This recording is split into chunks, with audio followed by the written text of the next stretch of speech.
연매출 500억, 망할 수 없는 전국 1위 휴게소 사장님이 오늘 위약금까지 물고 야반도주했습니다. 이유는 충격적입니다. 여러분이 먹은 15,000원짜리 돈가스, 그 값의 절반이 주방이 아니라 천장 위 보이지 않는 빨대로 빨려 들어갔기 때문입니다.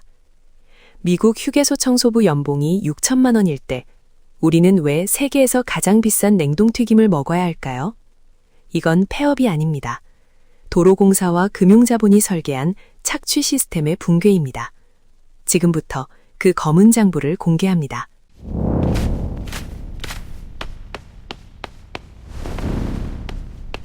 자, 여기 숫자 하나를 던져놓고 시작하겠습니다. 500억.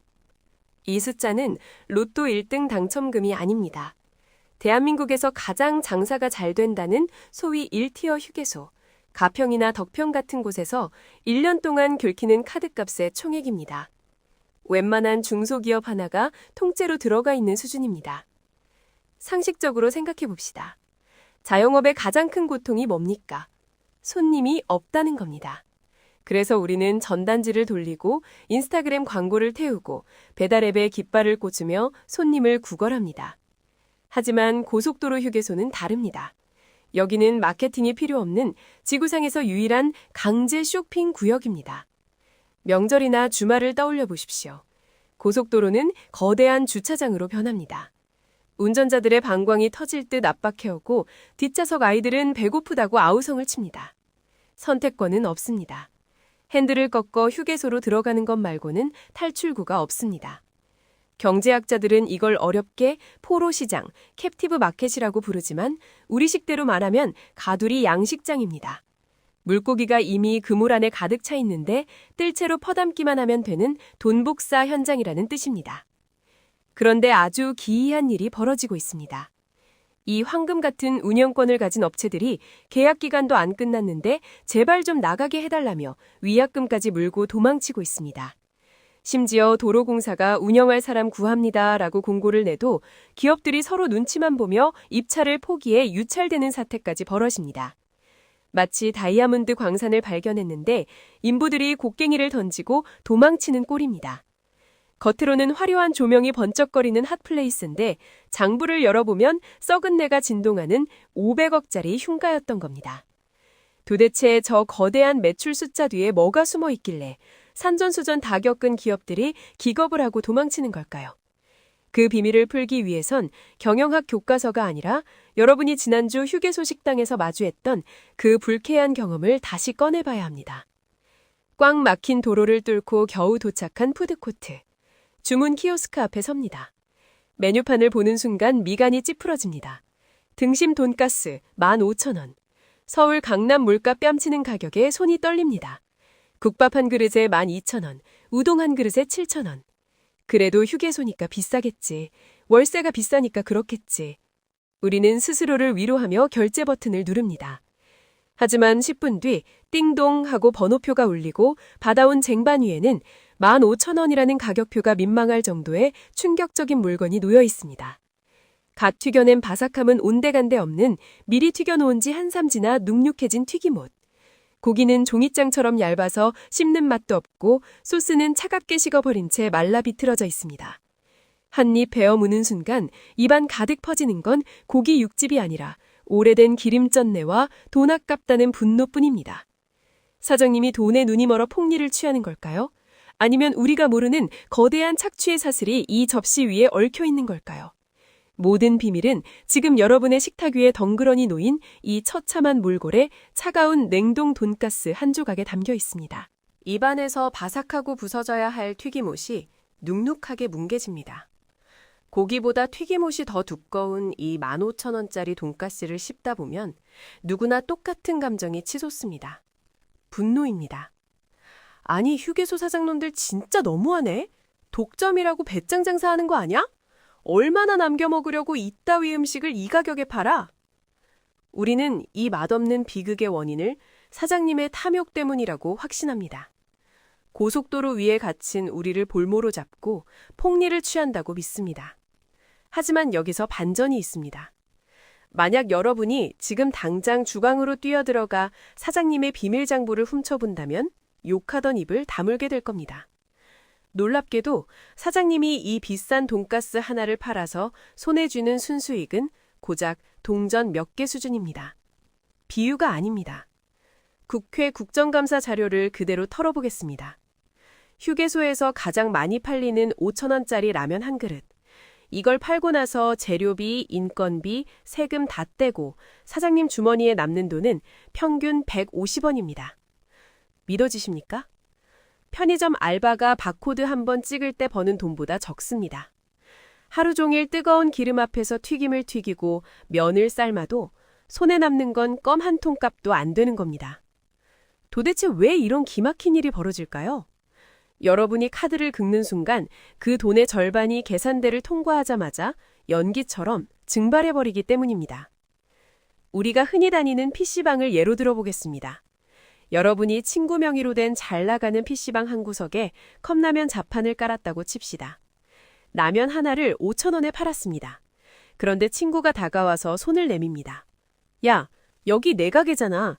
자릿세 내야지. 매출의 50% 내놔. 이익의 50%가 아닙니다. 전체 매출의 50%입니다. 그러면 5,000원 중 2,500원이 순식간에 사라집니다.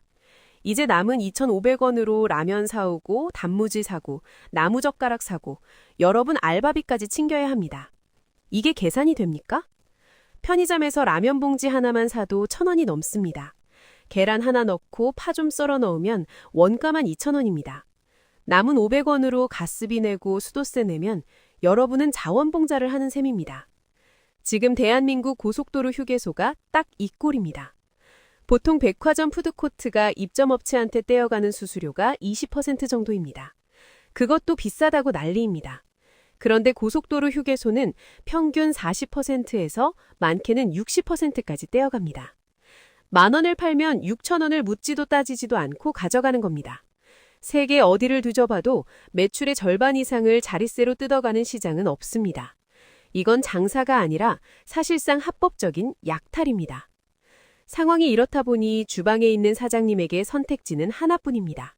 재료비를 후려치는 겁니다. 생고기를 쓰면 망합니다. 직접 빵가루를 입히면 인건비 때문에 망합니다. 그러니 유통기한 임박한 냉동고기를 쓰고 미리 튀겨놓은 눅눅한 튀김을 내놓을 수밖에 없는 겁니다. 우리가 먹은 그 맛없는 돈가스는 사장님의 양심이 불량해서가 아니라 이 기형적인 수수료 구조에서 살아남기 위한 처절한 생존 본능의 결과물이었습니다. 그렇다면 여기서 가장 중요한 질문이 남습니다. 도대체 누가, 무슨 자격으로 내 돈가스 값의 절반을 칼같이 잘나가는 걸까요? 내가 낸 15,000원 중에 7,500원은 주방 사장님도 알바생도 아닌 제3의 주머니로 들어갔습니다. 우리는 그동안 비싼 가격표만 보고 욕을 했지 정작 그 돈이 어디로 사라지는지는 관심이 없었습니다. 계산대 밑으로 굴러떨어진 누군가가 톱으로 썰건간 정확히 반토막난 500원짜리 동전. 이제 이 잘린 동전의 나머지 반쪽을 가지고 있는 진짜 주인을 찾아갈 때입니다. 그곳에는 우리가 상상조차 못했던 겹겹이 쌓인 기생충 같은 먹이사슬이 기다리고 있습니다. 반으로 뚝 잘려나간 이 500원짜리 동전의 단면을 보십시오. 날카롭지 않습니까? 누군가 아주 정교한 기계로 오차 없이 정확하게 절반을 베어갔습니다. 우리는 흔히 계산대 뒤에 서 있는 식당 사장님이 그 나머지 반쪽을 챙겼을 거라고 생각합니다. 주방 아줌마가 사장이니까 다 가져가겠지. 하지만 천만의 말씀입니다. 사장님은 이 반쪽짜리 동전을 쥐고 울고 있습니다. 진짜 돈을 가져간 범인은 식당 안에 없습니다. 범인은 주방보다 훨씬 더 높은 곳, 천장 위에 살고 있습니다. 고개를 들어 휴게소 건물을 한번 올려다보십시오. 이 거대한 콘크리트 덩어리는 단순한 건물이 아닙니다. 아주 정교하게 설계된 3단 빨대 케이크입니다. 맨 아래층, 그러니까 케이크의 바닥에는 돈가스를 튀기고 라면을 끓이는 입점업체 사장님들이 깔려 있습니다. 이분들은 하루 종일 기름 냄새를 맡으며 일하지만 정작 손에 쥐는 건 부스러기뿐입니다. 그 바로 위층에는 운영사라는 존재가 있습니다. 대보유통, 한화호텔앤리조트, 풀무원 같은 이름들 들어보셨을 겁니다. 이 기업들이 휴게소 전체를 관리하는 중간 관리자입니다. 입점업체 사장님들이 번 돈의 절반을 수수료라는 명목으로 먼저 빨아들이는 게 바로 이들입니다. 아니, 대기업이 운영하니까 더 싸고 좋아야 하는 거 아니야? 우리는 그렇게 배웠습니다. 규모의 경제니까요. 하지만 고속도로 위에서는 정반대의 마법이 펼쳐집니다. 운영사들이 악마라서 그럴까요? 아닙니다. 그들도 억울하다고 소리칩니다. 왜냐하면 그들 머리 위에 이 먹이사슬의 최상위 포식자가 입을 벌리고 기다리고 있기 때문입니다. 이 땅의 진짜 주인, 한국도로공사입니다. 대한민국 고속도로의 모든 땅과 건물은 도로공사의 소유입니다. 절대지존입니다. 운영사들은 도로공사에게 건물을 빌려서 장사하는 세입자일 뿐입니다. 그런데 이 세입자 계약을 맺는 과정이 아주 기가 막힙니다. 상상을 한번 해봅시다. 여러분이 강남 한복판에 있는 빌딩 주인입니다. 1층 상가를 임대 놓으려고 합니다. 보통이라면 주변 시세에 맞춰서 월세 500만 원, 1000만 원 이렇게 정해져 있겠죠. 하지만 도로공사는 그렇게 하지 않습니다. 그들은 아주 우아하게 경매를 엽니다. 자, 여기 연매출 500억 나오는 알짜배기 휴게소가 있습니다. 운영하고 싶은 분들은 손을 드세요. 단, 임대료를 가장 많이 내겠다고 부른 사람에게만 기회를 드립니다. 이것이 바로 비극의 씨앗, 최고가 입찰제, 하이스트 비드 윈스입니다. 경매장에 들어선 기업들의 눈빛을 보십시오. 살벌합니다. 휴게소 운영권은 5년에 한 번 나올까 말까한 황금 티켓입니다. 경쟁자들을 물리치고 이 티켓을 따내려면 남들보다 더 높은 숫자를 적어내야 합니다. A기업이 우리는 매출의 15%를 임대료로 내겠습니다. 라고 외칩니다. 그러자 B기업이 비웃으며 우리는 20% 내겠습니다. 라고 받아칩니다. 구석에 있던 C기업이 눈을 질끈 감고 소리칩니다. 우리는 25%, 아니 30% 내겠습니다. 광기입니다. 시세보다 훨씬 비싼 임대료를 부르는 순간 낙찰의 영광은 C기업에게 돌아갑니다. 샴페인을 터뜨리고 사진을 찍고 난리가 납니다. 사람들은 이것을 승리라고 부릅니다. 하지만 경제학자들은 이것을 승자의 저주라고 부릅니다. 이겼는데 저주받았다는 뜻입니다. 왜 그럴까요? 경매장 문을 나서서 냉정하게 계산기를 두드려 보니 식은땀이 흐르는 겁니다. 큰일 났다. 도로공사에 임대료 30% 떼어주고 나면 남는 게 없네. 비싼 돈을 주고 운영권을 따왔으니 본전을 뽑아야 합니다. 기업은 자선단체가 아니니까요. 그런데 이미 매출의 30%는 도로공사 몫으로 떼어놨습니다. 운영사도 직원 월급 주고 사무실 돌리려면 최소 20%는 가져가야 합니다. 그럼 이 50%의 구멍을 누가 메워야 할까요? 운영사의 눈이 번뜩이며 아래쪽을 내려다봅니다. 거기에는 아무것도 모른 채 열심히 돈가스를 튀길 준비를 하고 있는 먹이사슬의 맨 밑바닥, 입점업체 사장님들이 있습니다. 운영사는 입점업체에게 통보합니다. 사장님, 이번 달부터 수수료 50%입니다. 싫으면 나가세요. 들어올 사람 줄 섰습니다. 이것이 바로 우리가 먹는 15,000원짜리 돈가스의 가격이 결정되는 메커니즘입니다. 재료가 좋아서 비싼 게 아닙니다. 셰프가 훌륭해서 비싼 게 아닙니다. 애초에 경매장에서 운영사가 도로공사에게 돈을 많이 주겠다고 약속해버린 그 입찰 금액을 맞추기 위해 돈가스 가격에는 보이지 않는 거품값이 잔뜩 끼어 있는 겁니다. 백화점은 상황이 다릅니다. 거기는 경쟁입니다. 옆 백화점보다 비싸고 맛없으면 손님이 안 옵니다. 그래서 백화점은 맛집을 모셔오기 위해 수수료를 깎아주고 인테리어도 지원해줍니다. 제발 우리 백화점에 들어와 주세요. 라고 굽신거립니다. 하지만 고속도로는 독점입니다. 옆 휴게소가 없습니다. 경쟁자가 없습니다. 도로공사는 땅 짚고 헤엄치기입니다. 임대료를 아무리 높게 불러도 들어올 기업은 줄 섰고 음식값이 아무리 비싸도 배고픈 운전자들은 들어옵니다. 이 완벽한 독점 구조 속에서 고객 만족이나 음식의 맛 같은 단어는 사치입니다. 오직 누가 더 많이 뜯어갈 것인가 라는 숫자 노름만 존재합니다. 도로공사는 우리는 공정한 입찰을 했을 뿐입니다. 라고 말합니다. 운영사는 우리는 입찰가 맞추느라 어쩔 수 없습니다. 라고 말합니다. 입점업체는 수수료 내고 나면 남는 게 없습니다. 라고 웁니다. 모두가 억울하다고 하는데 피해자는 명확합니다. 바로 맛없는 음식을 비싼 돈 주고 사 먹어야 하는 여러분입니다. 이 기형적인 입찰 시스템이 존재하는 한 제 아무리 백종원 선생님이 와서 솔루션을 해도 휴게소 음식 가격은 100원도 내려가지 않습니다. 구조 자체가 고비용 저효율로 설계되어 있기 때문입니다. 그리고 이 모든 비극의 시작을 알렸던 그 소리, 수백억 원짜리 입찰 전쟁을 끝내고 돈가스 가격을 15,000원으로 못 박아버리는 결정적인 소리가 경매장 안에 울려 퍼집니다. 낙찰되었습니다. 땅, 땅, 땅. 재판장의 판결처럼 냉혹하게 내려쳐진 그 나무망치, 우리의 지갑을 털어가는 그 판결봉이 지금 제 손에 들려 있습니다. 하지만 잠깐, 시선을 바다 건너로 돌려봅시다. 모든 휴게소가 이런 약탈적 경매로 돌아가는 걸까요? 미국 텍사스의 황무지 한복판, 거기에는 경매망치 따위는 필요 없는, 아니 애초에 임대료라는 개념 자체가 존재하지 않는 기이한 휴게소가 하나 있습니다. 그곳에서는 화장실 청소부가 대기업 과장님보다 더 많은 월급을 받아갑니다. 그게 어떻게 가능하냐고요? 그들은 이 빨대 케이크를 통째로 부숴버렸기 때문입니다. 쿵. 방금 들으신 그 살벌한 경매 망치 소리. 이곳에서는 절대 들을 수 없습니다. 한국의 사장님들이 수백억 원짜리 입찰 전탱터에서 피를 흘리며 임대료를 베팅하고 있을 때 지구 반대편 미국 텍사스주의 허허벌판에는 전혀 다른 종족이 고속도로를 지배하고 있습니다. 화면을 가득 채운 건 귀여운 노란색 비버 로고, 바로 버키즈입니다. 이곳을 단순히 미국 휴게소라고 부르는 건 엄청난 신뢰입니다. 축구장 3개를 합쳐놓은 크기의 매장, 끝이 보이지 않을 정도로 늘어선 120개의 주유기. 이건 주유소가 아닙니다. 기름 냄새가 나는 디즈니랜드이자 거대한 소비의 테마파트입니다. 하지만 진짜 충격은 압도적인 규모가 아닙니다. 화장실 문 앞에 붙은 채용 공고 포스터, 그 안에 적힌 숫자입니다. 레스트룸 어텐던트, 화장실 관리 매니저, 시급 $20. 지금 환율로 계산하면 시급이 약 3만 원입니다.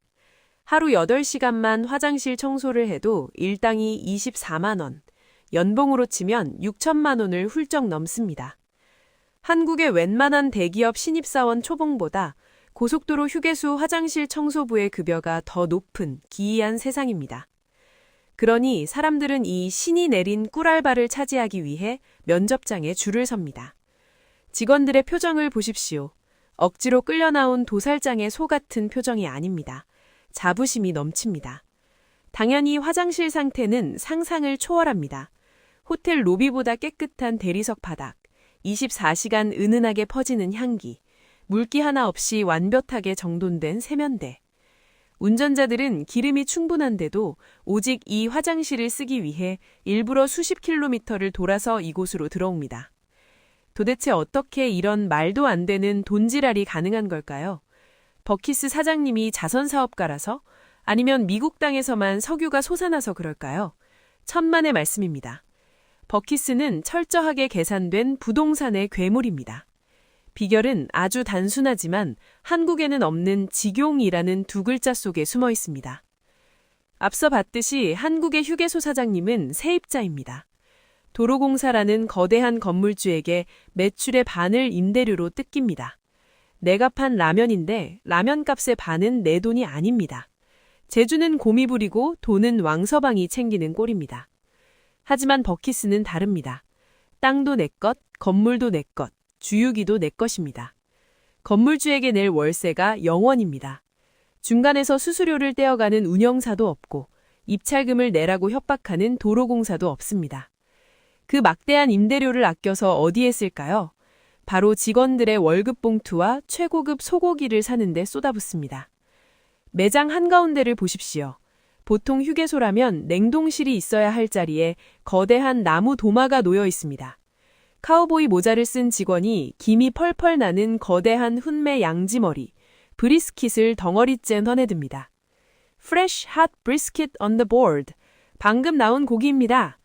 직원이 종을 울리며 외치면 매장 안에 있던 수백 명의 사람들이 마치 좀비 떼처럼 그곳으로 몰려듭니다. 냉동팩을 전자레인지에 돌려서 내놓는 한국의 가짜 요리와는 차원이 다릅니다. 12시간 동안 참나무 연기로 훈면한 최고급 고기를 그 자리에서 썩뚝썩뚝 썰어 샌드위치를 만듭니다. 육즙이 뚝뚝 떨어지는 그 고기를 보고 침을 흘리지 않을 운전자는 없습니다. 이건 음식이 아니라 미끼입니다. 이 냄새에 홀린 운전자들은 $10짜리 샌드위치 하나를 사러 왔다가 $30짜리 텀블러를 사고 50달러짜리 티셔츠를 사고 자동차 가득 주유까지 하고 나갑니다. 버키스에게 음식은 돈을 벌기 위한 수단이 아니라 사람을 40분 동안 가둬두는 강력한 자석입니다. 임대료가 없으니 원가율을 50%, 60%까지 높여도 남습니다. 직원에게 시급 3만 원을 줘도 남습니다. 손님이 구름처럼 몰려오니까요. 이것이 바로 자영농의 힘입니다. 내 땅에서 내가 농사지어 파는 사람을 남의 땅 빌려서 소작료 내는 사람이 이길 수 있겠습니까? 하지만 이제 다시 고개를 돌려 한국의 고속도로를 바라보는 순간 화면의 채도는 급격하게 떨어집니다. 잿빛입니다. 우리의 현실은 화려한 자영농이 아니라 뼈 빠지게 일해서 지주에게 다 바치는 조선시대 소작농 시스템입니다. 도로공사가 대지주이고 운영사가 중간 마름이고 입점업체가 소작농입니다. 위에서부터 빨대를 꽂고 쭉쭉 빨아들입니다. 맨 아래에 있는 돈가스 가게 사장님에게 남은 선택지는 딱 하나뿐입니다. 직원을 자르거나 재료를 쓰레기로 바꾸거나.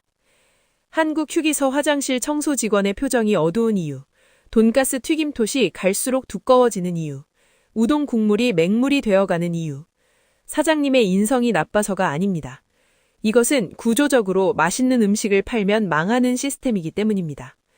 버키스의 직원이 웃으며 썰어주던 그 육즙 가득한 텍사스 바비큐가 한국 고속도로에 도착하자마자 차갑게 식어버렸습니다.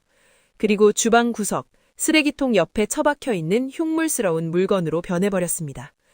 유통기한 날짜가 간신히 보이는 성에가 하얗게 낀 업소용 대용량 돈가스 봉지. 이제 이 봉지를 뜯고 기름통에 던져넣는 사람들의 이야기를 해보려 합니다. 그들은 왜 알면서도 이 맛없는 튀김을 팔아야만 했을까요? 직, 툭. 거칠게 뜯겨나가는 이 비닐봉지 소리 들리십니까? 이 안에 든 딱딱한 냉동고기가 펄펄 끓는 기름통으로 던져지는 순간 우리가 기대했던 요리는 사망합니다. 주방장은 알 겁니다. 이걸 튀기면 맛이 없다는 걸. 육즙은 다 빠지고 타이어처럼 질겨질 거라는 걸 너무나 잘 압니다. 하지만 그는 묵묵히 타이머를 누릅니다. 왜냐하면 그는 요리사가 아니라 빚을 갚아야 하는 소작농이기 때문입니다. 우리의 고속도로는 21세기의 최첨단 도로처럼 보이지만 그 시스템을 엑스레이로 찍어보면 500년 전 조선시대 농촌과 소름 돋을 정도로 똑같습니다. 이 봉건적인 신분제도의 맨 꼭대기에는 땅 주인, 한국도로공사가 앉아 있습니다. 절대 권력입니다. 그리고 그 밑에는 땅 주인에게 막대한 입찰금을 내고 운영권을 따낸 운영사들이 있습니다. 대기업 간판을 단 이들은 조선시대로 치면 지주 대신 소작료를 거들어 다니는 중간 관리자, 바로 마름입니다. 진짜 비극은 여기서 발생합니다. 이 마름들은 직접 농사를 짓지 않습니다. 돈가스를 튀기지도 않고 우동 국물을 우려내지도 않습니다. 이들의 주특기는 요리 연구가 아니라 수금 기술입니다. 운영사는 도로공사에 바쳐야 할 거대한 임대료, 아까 말한 그 낙찰 금액을 맞추기 위해 눈에 불을 켜고 아래를 내려다봅니다. 그들의 시선이 꽂히는 곳, 먹이사슬의 맨 밑바닥에 바로 식당 코너를 빌려 장사하는 입점업체 사장님들이 있습니다. 이 관계를 이해하면 왜 우리가 15,000원짜리 쓰레기를 먹어야 하는지 답이 나옵니다. 운영사는 입점 사장님에게 이렇게 속삭입니다. 사장님, 우리 휴게소 매출 1위인 거 아시죠? 들어오고 싶으면 매출의 반을 떼어주고 수수료로 내세요. 아, 그리고 인테리어 비용이랑 카드 수수료도 사장님이 내시는 거 알죠? 입점 사장님은 계산기를 두드려 봅니다. 매출의 반을 떼어주고 나면 남는 게 없습니다. 하지만 선택권이 없습니다. 여기라도 안 들어가면 굶어 죽으니까요. 울며 겨자 먹기로 도장을 찍습니다. 이때부터 주방은 지옥이 됩니다. 사장님의 머릿속엔 어떻게 하면 더 맛있게 만들까라는 생각은 1초도 머물지 못합니다. 오직 어떻게 하면 원가를 10원이라도 더 줄일까라는 생존 본능만 남습니다. 국산 생등심? 꿈도 못 꿉니다. 수입 냉동육으로 바꿉니다. 직접 만든 소스? 어림없습니다. 공장제 대용량 깡통을 씁니다. 경력직 주방장? 내보내고 알바생을 씁니다. 우리가 휴게소에서 음식을 받고 와, 이거 양이 왜 이래? 라고 화를 낼 때 주방 안의 사장님은 그 항의를 들으면서도 고기 한 점을 더 줄일까 말까 고민하고 있는 겁니다. 이것은 사장님의 탐욕이 아닙니다. 위에서 빨대로 빨아들이는 압력이 너무 강하니까 아래쪽에선 마른 수건이라도 짜내야 버틸 수 있는 구조적 착취의 결과물입니다. 버키스가 직영으로 운영하며 품질에 투자할 때 한국은 재하청을 주며 비용 절감에 목숨을 겁니다. 운영사는 도로공사 핑계를 대고 입점업체는 운영사 핑계를 댑니다. 책임은 핑퐁처럼 오가는데 그 사이에서 피해를 보는 건 오직 비싼 돈을 내고 맛없는 밥을 먹어야 하는 우리들 뿐입니다.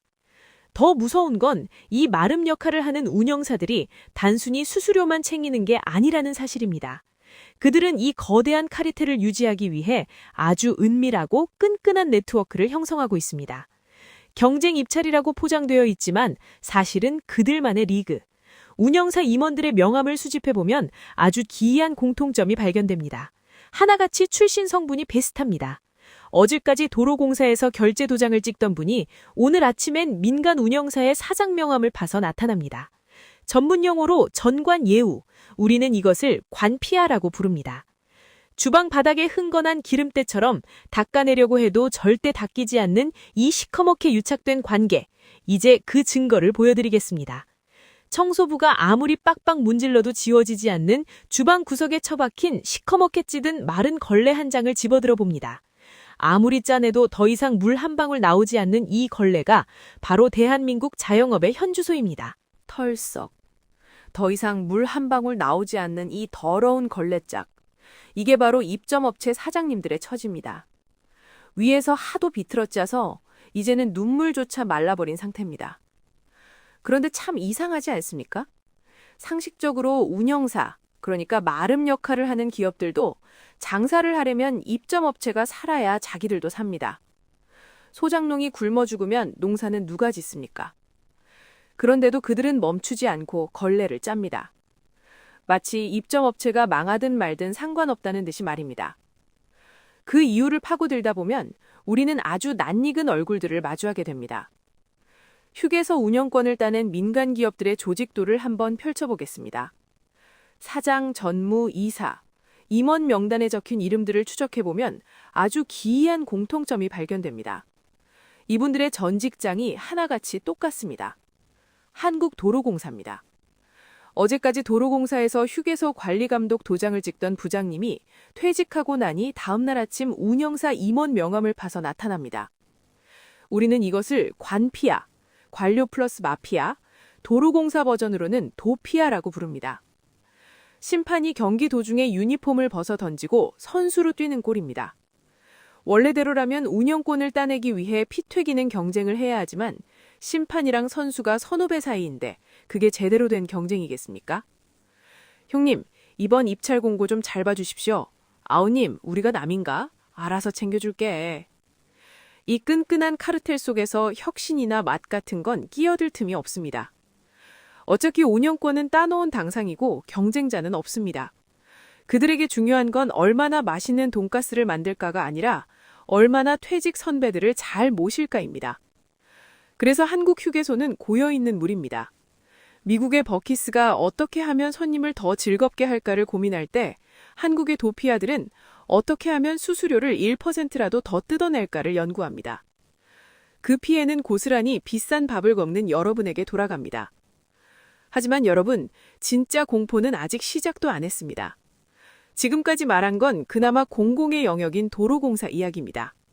여기에 민간 자본이라는 괴물이 끼어들면 이야기는 장르가 스릴러에서 호러로 바뀝니다. 혹시 고속도로를 달리다가 민자 고속도로라는 표지판을 보신 적 있습니까? 나라 돈이 부족하니까 민간 기업 돈을 끌어다가 지은 도로입니다. 서울, 춘천, 천안, 논산 같은 곳들이죠. 이곳의 주인은 도로공사가 아닙니다. 이름도 어려운 맥쿼리, 국민연금, 각종 사모펀드 같은 거대 금융자본들입니다. 이들은 자선사업가가 아닙니다. 투자한 돈을 회수하고 이자까지 쳐서 뽑아내야 하는 채권자들입니다. 이들이 휴게소를 운영하는 방식은 잔혹할 정도로 심플합니다. 그들에게 휴게소는 밥을 파는 식당이 아닙니다. 확정 수익이 보장된 채권 상품일 뿐입니다. 여기서 대한민국 세금 도둑의 끝판왕, 최소 운영 수입 보장이라는 치트키가 등장합니다. 아주 쉽게 설명해 보겠습니다. 여러분이 식당을 차렸는데 손님이 없어서 파리만 날립니다. 망해야 정상이죠? 그런데 갑자기 정부에서 공무원이 나오더니 돈가방을 건네줍니다. 사장님, 원래 하루에 100만 원 벌기로 계약하셨죠? 오늘 10만 원밖에 못 파셨네. 나머지 90만 원은 우리 세금으로 채워드릴게요. 이게 말이 됩니까? 시험을 망쳐도 엄마가 100점 맞은 걸로 쳐서 용돈을 주는 겁니다. 이것이 바로 민자 고속도로의 계약 조건이었습니다. 투자자본 입장에서 생각해 봅시다. 장사가 잘 되든 안 되든 손님이 오든 말든 어차피 약속된 돈은 정부가 세금으로 꽂아줍니다. 그러면 굳이 비싼 돈 들여서 셰프를 고용하고 좋은 재료를 쓸 이유가 있을까요? 전혀 없습니다. 오히려 비용을 극한으로 줄이는 게 이득입니다. 알바생을 자르고 청소를 덜 하고 재료를 싼 걸로 바꾸면 그만큼 내 주머니에 남는 돈은 더 많아집니다. 어차피 매출이 떨어져도 세금으로 메워주니까요. 이것이 민자 고속도로 휴게소의 밥값이 유독 비싸고 화장실이 더럽고 서비스가 엉망인 진짜 이유입니다. 그들은 장사를 하는 게 아닙니다. 국가 계약서를 담보로 앉아서 돈 먹기 게임을 하고 있는 겁니다. 우리가 휴게소에서 맛없는 우동을 먹으며 왜 이렇게 비싸? 라고 투덜거릴 때 그 돈은 주방 아줌마의 주머니가 아니라 여의도 금융가 혹은 저 멀리 호주나 미국의 펀드 매니저 통장으로 배당금이 되어 꽂히고 있었던 겁니다. 500억 매출 1위 휴게소 운영사가 도망친 것도 이 거대한 흐름 속에 있습니다. 이제는 알게 된 겁니다. 인건비는 오르고 재료비도 오르는데 위에서 뜯어가는 확정 수입과 임대료는 절대 줄어들지 않는다는 사실이요. 아무리 마른 걸레를 짜내도 더 이상 나올 물이 없으니 가장 똑똑한 쥐들이 침몰하는 배에서 먼저 뛰어내린 겁니다. 그런데 이 똑똑한 쥐들이 떠나면서 남긴 마지막 경고가 있습니다. 그들은 단순히 현재가 힘들어서 도망친 게 아닙니다. 다가올 미래, 도저히 이길 수 없는 재앙을 미리 봤기 때문입니다. 그들이 떠난 자리 텅 빈 회의실 테이블 위에 서류 한 장이 덩그러니 놓여 있습니다. 그 서류 너머로 방금 회의를 마치고 나가는 운영사 임원들과 투자자들의 뒷모습이 보입니다. 그들은 뒤도 돌아보지 않고 빠르게 비상구로 향합니다. 마치 폭탄이 터지기 직전에 건물에서 탈출하는 사람들처럼요. 저 멀리 비상구로 사라지는 검은 양복들의 뒷모습. 저들이 바로 가장 먼저 냄새를 맡은 똑똑한 쥐들입니다. 운영사 임원들과 투자자들은 단순히 지금 당장 장사가 안 돼서 도망치는 게 아닙니다. 그들은 보았습니다. 저 멀리 수평선 너머에서 몰려오는 거대한 쓰나미를 확인했기 때문입니다. 이 쓰나미가 덮치는 순간 지금까지 우리가 알던 휴게소라는 비즈니스 모델은 흔적도 없이 쓸려나가게 됩니다. 그 재앙의 이름은 바로 전기차, EV입니다.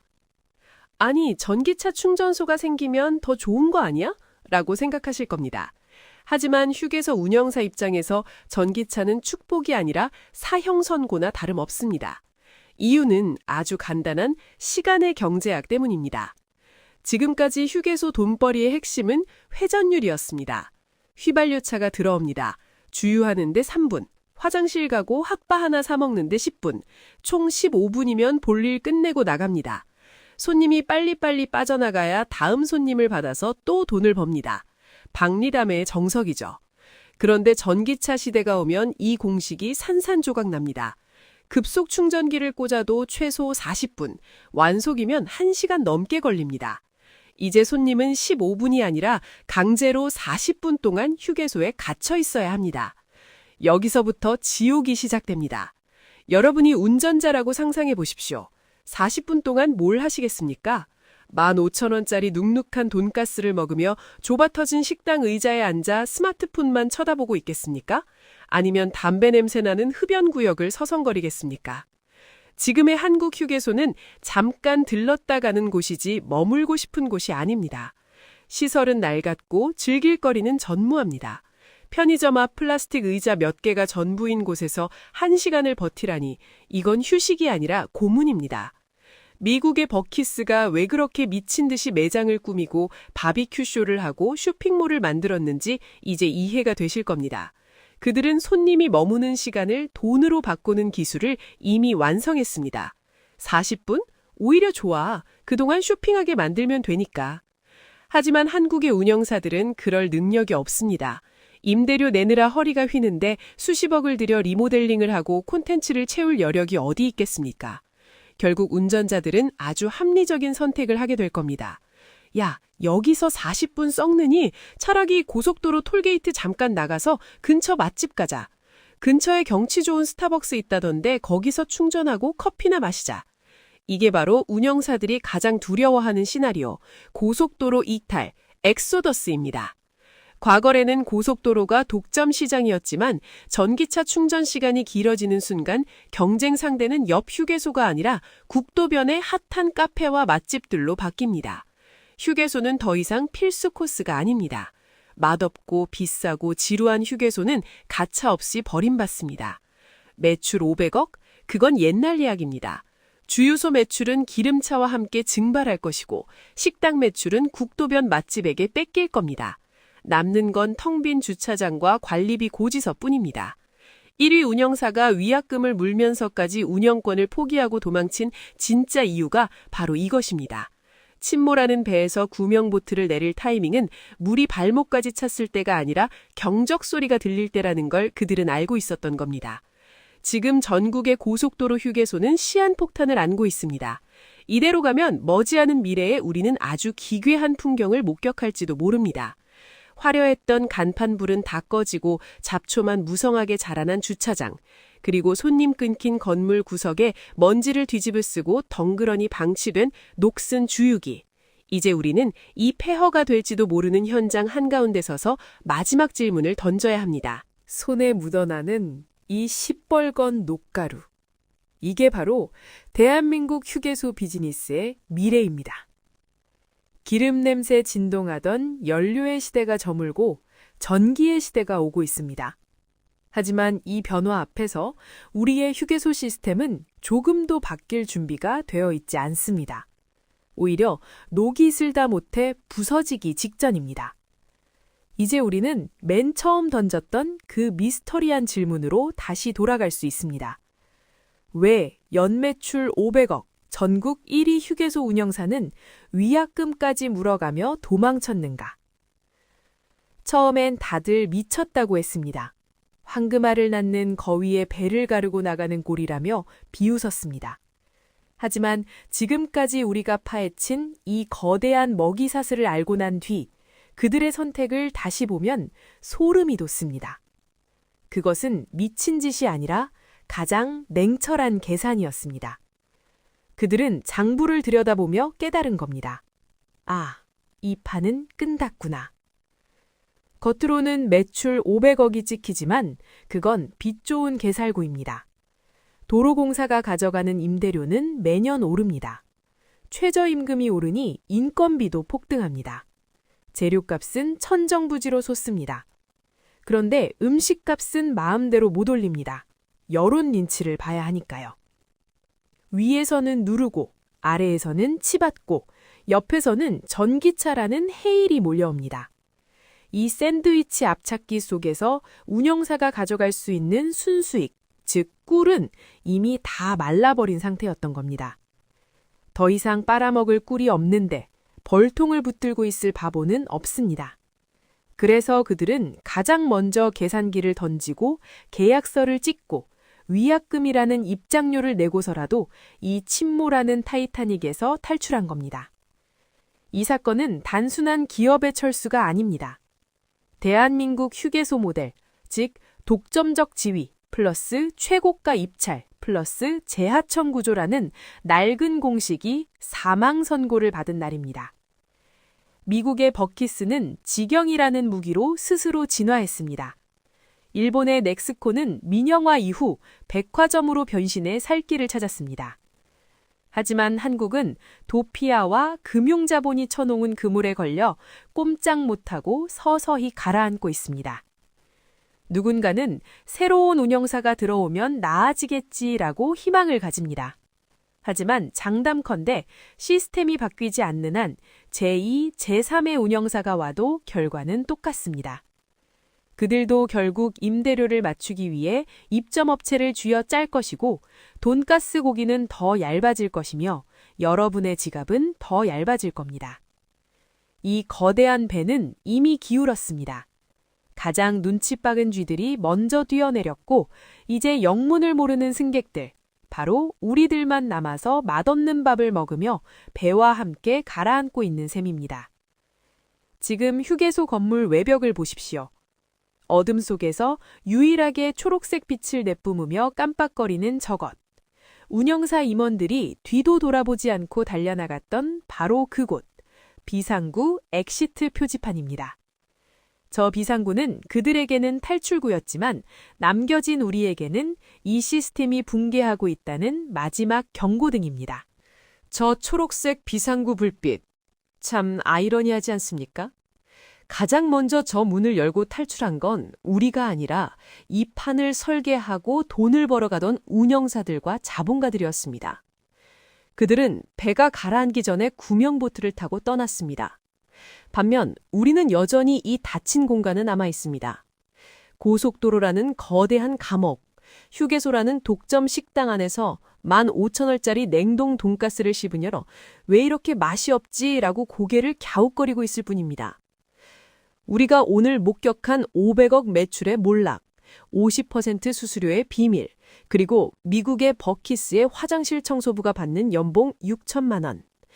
이 모든 이야기의 결론은 아주 명확합니다. 우리는 그동안 손님 대접을 받은 게 아닙니다. 어차피 갈 곳 없는 운전자, 배고프면 사 먹을 수밖에 없는 지갑 달린 인질 취급을 당해왔던 겁니다.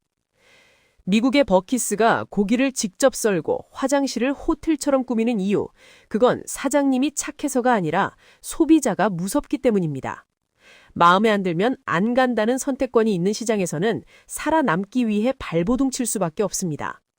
하지만 한국의 고속도로 위에는 선택권이 없습니다. 경쟁이 없는 곳에 혁신은 없습니다. 독점은 필연적으로 부패하고 그 부패의 비용은 언제나 가장 약한 고리인 소비자가 떠안게 됩니다. 도로공사가 땅 주인 노릇을 멈추지 않는 한, 운영사가 수수료 장사를 포기하지 않는 한, 그리고 우리가 비싼 가격에 침묵하고 계속해서 카드를 긁어주는 한, 제2의, 제3의 운영사가 들어와도 바뀌는 건 간판뿐일 겁니다. 그릇 안에 담긴 음식은 여전히 차갑고 비쌀 것이며 여러분의 지갑은 계속해서 얇아질 것입니다. 이제 선택은 여러분의 몫입니다. 다음에 휴게소에 들렀을 때 습관처럼 키오스크 앞에 서서 결제 버튼을 누르기 전에 한 번쯤 주방을 쳐다봐 주십시오. 그곳에서 흘리는 사장님의 땀방울이 진짜 요리를 위한 것인지 아니면 보이지 않는 손에게 바치는 소장료를 위한 것인지. 우리가 지갑을 닫고 국도로 차를 돌리는 순간 비로소 저 거만한 독점의 성벽에도 금이 가기 시작할 겁니다. 진짜 맛있는 휴게소를 만나는 날까지 저는 계속해서 이 불합리한 계산서들을 추적하겠습니다. 판단은 당신의 몫입니다.